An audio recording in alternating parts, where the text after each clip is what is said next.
The day they tried to sell her like cattle was the day the whole town of Red Hollow learned what kind of man Caleb Turner really was. The sun burned hot over the dusty street, pressing down on the wooden buildings like a heavy hand. It was 1884, and Red Hollow sat in the middle of New Mexico territory, a place where the law was thin and opinions were loud. Men gathered in front of the saloon and general store, boots planted in the dirt, hats low over curious eyes. Women stood farther back, whispering behind gloved fingers. At the center of it all was a raised wooden platform, and on that platform stood a girl in chains. She looked no older than 22. Her dark brown hair fell wild around her shoulders, tangled by wind and neglect. Her dress was torn at the hem, once blue, but now faded by sun and dust. Bruises marked her arms, and a thin cut ran along her cheekbone. Yet she stood straight, chin lifted, eyes sharp as broken glass. No fear in them, only fire. "Gentlemen," the auctioneer shouted, waving his arms like this was some grand show. "What we got here is the wild girl from Black Canyon. Been stealing food from ranches, spooking horses, fighting off deputies. Took 4 men to bring her in." A ripple of uneasy laughter moved through the crowd. "She ain't fit for town life," the man continued, "but strong as any ranch hand. Works hard, don't talk much, bites if cornered." "I don't bite," the girl said clearly. "I cut." A few men shifted back at that. Caleb Turner stood near the hitching post across the street, watching everything without moving. He was 38, broad through the shoulders, sun-worn and quiet, and his black hat shaded eyes the color of storm clouds. A scar ran along his jaw, pale against tanned skin. He didn't smile, didn't laugh with the others. He had come into town for feed and nails, not this. "She's been living alone up in Black Canyon for near 6 years, someone in the crowd muttered. "Like an animal." "Animals got more manners," another man said. The girl turned slowly, scanning faces. When her eyes locked with Caleb's, something shifted in the air. Not softness, not trust, recognition, like 2 wolves measuring distance. "What's her name?" a woman called. "Says her name's Hannah Reed," the auctioneer replied, though no one can prove it. "It is," Hannah said evenly. "And I ain't property," the auctioneer smirked. "County says different. Fined for theft more times than I can count. No one wants to pay her debt. So, we're collecting one way or another." A heavy-set rancher stepped forward. $20, $25, $30. Each number felt like a slap. Caleb's jaw tightened. Hannah's hands were chained in front of her, but her fingers were loose, ready. She wasn't shrinking. She wasn't begging. She stared down every man who looked at her like she was something to break. "40, the heavy-set rancher barked. "She'll learn respect on my place." Hannah spit at his boots. The crowd gasped. The rancher raised his hand like he might strike her. "That'll be 50, Caleb said quietly. The street went still. Heads turned. Caleb stepped forward, boots slow and steady against the dirt. He didn't look at the rancher, didn't look at the crowd. His eyes stayed on Hannah. 50, he repeated. The heavy-set man scoffed. "You serious? A Turner? She's trouble." "I know." 60, the rancher shot back. Caleb didn't blink. 100. The words fell like thunder. Even the auctioneer swallowed hard. $100. Caleb reached into his coat and pulled out a thick leather pouch. He tossed it onto the platform. Coins clinked heavy and real. "Count it." Silence hung thick as smoke. The rancher hesitated, then shook his head. "She ain't worth it." "No," Caleb said calmly. "She ain't."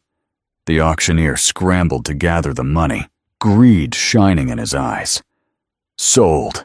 To Caleb Turner. The deputy moved to unlock Hannah's chains. You sure about this? He asked Caleb under his breath. She'll run first chance she gets. Caleb didn't take his eyes off her.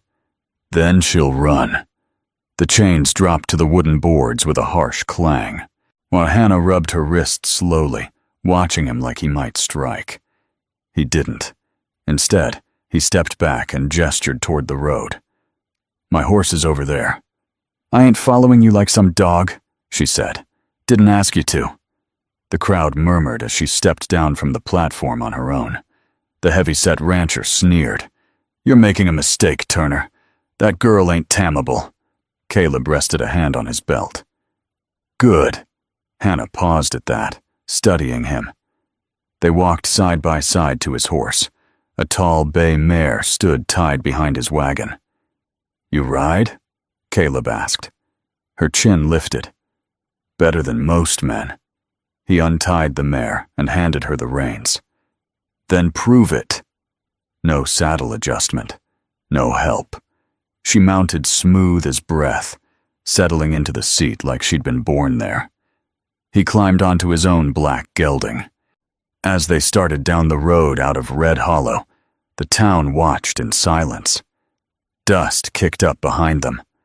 The sun dipped low, painting the sky in gold and red. They rode without speaking for nearly a mile. Finally, Hannah broke the silence. Why? Why what? Why spend $100 on trouble? Caleb kept his gaze forward. Couldn't stomach watching them break you. Her laugh was sharp. No one breaks me. I saw. The road stretched long ahead, cutting through dry land and scattered sage. Wind carried the scent of dust and distant rain. You think you own me now? She asked. No.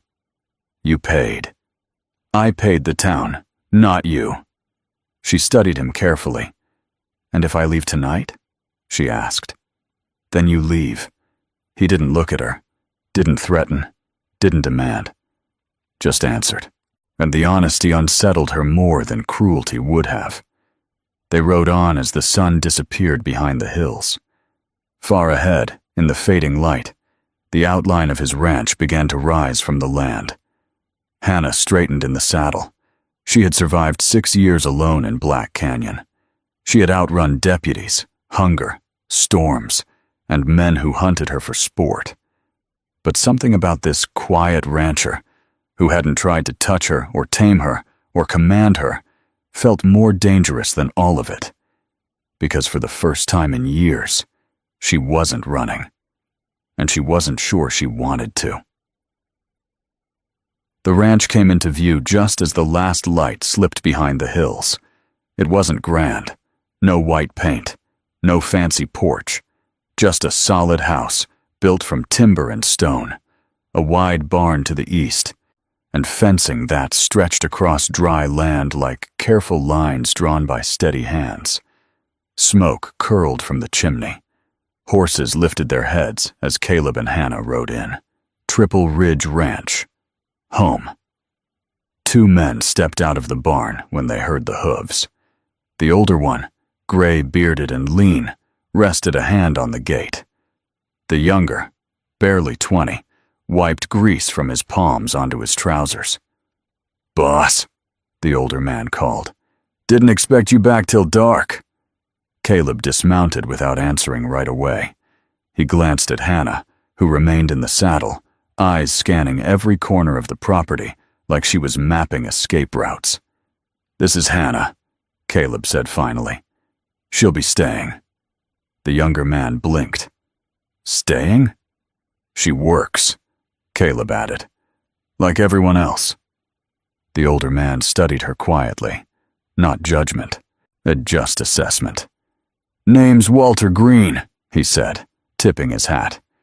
"That's my nephew, Luke." Hannah didn't tip hers back. "Got a place to put her?" Luke asked low. "Room off the kitchen," Caleb replied. "Has its own door." Hannah slid off the mare in one smooth motion. She handed the reins back without a word. I ain't sleeping in your bed, she said plainly. Caleb almost smiled. Wasn't offering. Walter's beard twitched like he was fighting laughter. Inside, the house was clean, but simple. A long wooden table, iron stove, hooks along the wall for coats and hats. No softness except for a woven rug near the hearth. Caleb led her to a narrow door beside the pantry. This used to be storage, he said. Put a cot in it last winter. Window faces the ridge. That door leads outside. He stepped back, letting her look. But the room was small but private. A plain bed, a wash basin, a folded blanket at the foot. It locks, he added, holding up a small key. From the inside. Hannah stared at the key like it was something fragile. He placed it on the shelf and walked away without another word. That night at supper, she didn't sit. Walter and Luke ate quietly while Caleb leaned back in his chair, boots stretched forward. There's stew, Walter said gently. I ain't hungry, Hannah answered. Caleb didn't argue, didn't insist. Meals are at sunrise, noon, and dusk, he said instead. You miss one, you wait for the next. Simple. Fair.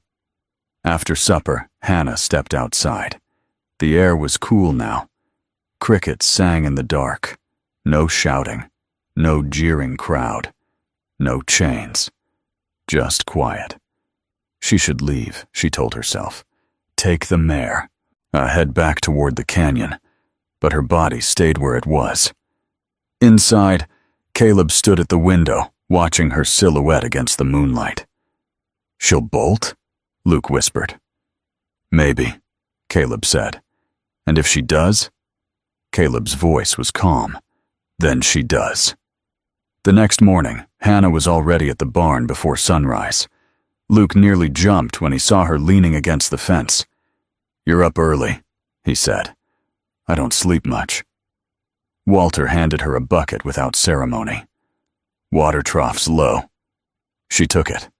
No complaint. By noon, her hands were blistered from hauling water and stacking hay. By dusk, sweat clung to her hairline and dust coated her boots. She didn't slow down. That evening, Luke tried to speak to her while they fed the horses. You really lived alone up there? Yes. Ain't that lonely? No. He frowned. You don't talk much. Don't need to. From across the yard, Caleb watched her move among the horses. She didn't spook them, didn't rush. She approached slow, palm open, voice low.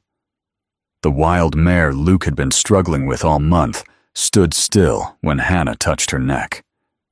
How'd you do that? Luke asked, wide-eyed. She's scared, Hannah said. Not mean. Caleb stepped closer. Fear makes everything look wild. Hannah met his gaze across the fence. And sometimes it is wild, she replied. A storm rolled in 3 days later. Not rain, wind, the kind that carried sand sharp enough to cut skin. Hannah had been helping Walter mend fencing near the far ridge when the sky turned brown. Get back! Walter shouted, but the wind swallowed his voice. Hannah lost sight of him in seconds. For a moment, the old fear rose in her chest, the feeling of being small against something too big. Then she closed her eyes, listened. She felt the slope beneath her boots, remembered the curve of the land. She moved low and steady, guiding herself by instinct. When Caleb found her near the ridge shelter, she was already herding 2 stray calves toward safety. You shouldn't be out here alone, he said over the wind. She shot him a look. Ain't alone. He didn't argue. Together they pushed the animals toward the barn, shoulders bent into the storm. By the time they stumbled inside, sand scratched their faces raw. Walter clapped her on the back once. You got grit, girl. Hannah wiped dirt from her cheek. I know. That night, she sat at the table, Not at the far end, not near the door, at the side. Walter spoke about cattle prices. Luke complained about a broken stirrup. Caleb listened more than he talked. At one point, their hands brushed when reaching for the same tin cup. Hannah pulled back first, but not fast. Later, when the house grew quiet, she stood on the porch alone. Caleb joined her. "You handled that storm well," he said. "So did you." Silence settled between them. "Why'd you really buy me?" she asked softly. He didn't answer right away. "Because I know what it's like to lose everything," he said finally. "And because no one should be sold." She studied him in the moonlight. "You ain't scared of me?" "No." "You should be." He looked at her then, steady and sure. "I'm not trying to tame you, Hannah." Wind lifted a strand of her hair. "Oh, good," she whispered. "Because I won't kneel." A slow nod. "I'd never ask you to." The words hung between them, heavy and honest. For the first time in years, Hannah felt something shift inside her. Not fear, not anger, something softer. And that frightened her more than chains ever had. "Wait, before we move on, what do you think about the story so far? Drop your thoughts in the comments, I'm really curious to know." The trouble came before dawn. Hannah heard it before anyone else. Hooves. Not one, not two. Many.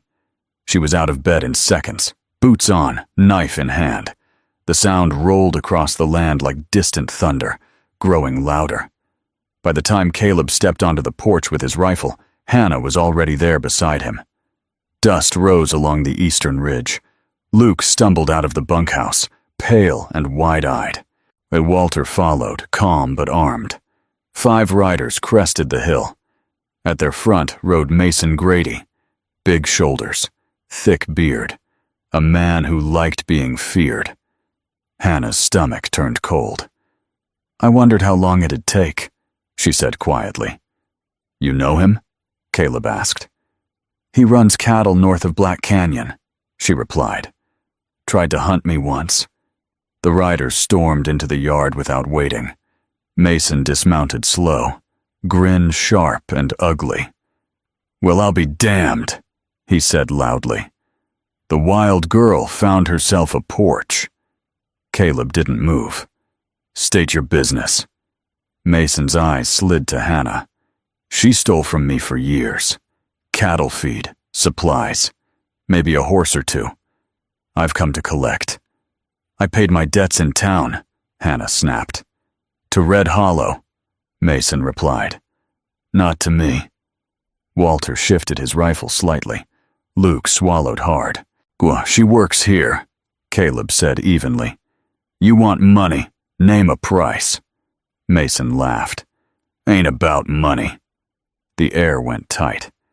"It's about respect," Mason continued. "She embarrassed me. Cut my hand when I tried to rope her." He lifted his palm, scarred across the center. "She'll come with us," one of the riders added. Hannah stepped forward. "No." Caleb's arm moved slightly in front of her, not blocking, just present. "She ain't going anywhere," he said. Mason's grin faded. "You really gonna start a war over some canyon stray?" Caleb's voice stayed steady. "I don't start wars. I end them." For a moment, the wind was the only sound. Hannah felt it then. Not fear, but choice. She could run, slip around the barn, take the mare, disappear like she had so many times before. That she stepped out from behind Caleb's shoulder. "You want to fight?" she said clearly. "Take it with me." Mason's men chuckled. "You ain't so scary without a canyon to hide in." Hannah pulled her knife free in one smooth motion. "I ain't hiding." Mason reached for his gun. Caleb's rifle lifted an inch higher. Walter and Luke followed. The yard turned into a breath held too long. Then Hannah moved. Not at Mason, at his horse. She slashed the reins, sending the animal rearing sideways into another rider. Chaos broke the formation in seconds. Walter fired a warning shot into the dirt. Luke shouted. Caleb stepped forward like a wall made of stone. "Leave," he ordered. Mason struggled to regain control of his mount. "You'll regret this, Turner," he spat. Caleb didn't blink. "Maybe." The riders hesitated. They hadn't expected resistance. They hadn't expected unity. Mason looked at Hannah one last time, rage burning in his eyes. "This ain't finished." Then they turned and rode out in a cloud of dust. The silence after felt heavier than the fight. Luke let out a shaky breath. "They'll come back." "Maybe," Walter muttered. Hannah stood frozen, knife still in hand. Caleb turned to her. "You could have run," he said quietly. "Yes." "Why didn't you?" She looked around. At the barn. At Walter. At Luke. At him. "I'm tired of running." The words felt strange in her mouth, like admitting weakness. But it wasn't weakness. It was truth. Caleb stepped closer. "Then don't." The simplicity of it broke something open inside her. Weeks passed. Mason didn't return. Winter crept across the land early that year, bringing biting wind and thin snow. Hannah worked harder than anyone. She rose before sunrise, stayed after dark, took on the tasks no one wanted. She mended fences in the cold, helped birth a struggling calf during a freezing night, sat beside Walter when his cough turned bad, brewing tea the way her mother once had. And slowly, without realizing it, she stopped watching the horizon, every minute. One evening, as snow drifted softly across the yard, Hannah stood in the barn, brushing down the mare. Caleb leaned against the doorway. "You're staying," he said. It wasn't a question. She ran a hand down the horse's neck. "Yes." "For good?" She turned toward him. The firelight from the house caught her face, softer now, less guarded. "For as long as you'll have me." He stepped inside the barn. "I don't want to have you," he said quietly. Her breath caught. "I want to stand beside you." Snow tapped lightly against the roof. "You don't scare easy," she said. "You don't either." A small smile curved her mouth. "No." He moved closer, slow enough for her to step back if she wanted. She didn't. "You rode into my life like a storm," he said, "and I don't want the calm without you." Her heart pounded harder than it had during the fight with Mason. "You sure?" she whispered. "I ain't easy." "Good," he replied. "Neither am I." She searched his face for doubt, found none. For the first time in years, she let herself lean forward. His kiss was careful, not claiming, not taking, asking. She answered. When they pulled apart, her forehead rested against his. "I ain't property," she murmured. I know. I won't be tamed. I don't want you tamed." Snow continued to fall outside, quiet and clean. "I choose this," she said softly. "I choose you." His hand settled at her waist, steady and warm. "Then stay." Spring came bright and green across the valley. Hannah rode the fences with Caleb beside her, laughed at Luke's bad jokes, argued with Walter about feed prices, and when Mason Grady finally rode past the ridge one last time, he didn't stop. He saw what stood at Triple Ridge Ranch, not a wild girl alone in the canyon, but a woman with a home, with people, with a man who would stand in front of her and beside her both. One evening, months later, as the sun dipped low and painted the sky gold, Hannah leaned against the porch rail. Caleb stood behind her, arms wrapped loosely around her waist. "You ever miss the canyon?" he asked. "Sometimes," she admitted. He stiffened slightly. "But I don't miss being alone," she added. The wind moved through the tall grass, free, wide, unbroken. Hannah smiled. They had tried to sell her, tried to tame her, tried to own her. Instead, she had chosen her place, chosen her fight, chosen her love. And she hadn't been broken. She had ridden straight into his heart, and he had opened the gate, not to cage her, but to ride beside her, wherever the trail led next.